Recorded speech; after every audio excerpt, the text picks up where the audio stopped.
y'all, welcome back to my channel. So today I'm going to be doing an inspired hairstyle. So this hairstyle is inspired by, I think her name is Charity from Greenleaf. I'll put her picture here.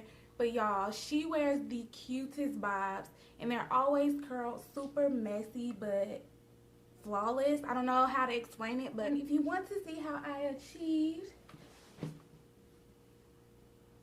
please take the time out now to subscribe to my channel and press the notification bar so that you will get updates when I post videos. Okay, y'all, so what I'm not going to do is talk a lot during this video. So I'm just going to run down the basics of what I'm doing. As you can see, I have a section out and I just straightened it first. And then I'm going to take a medium to small section and I'm going to curl it. But I'm not going to curl the ends. So if you have a little flat iron, this works better if you're doing a bob.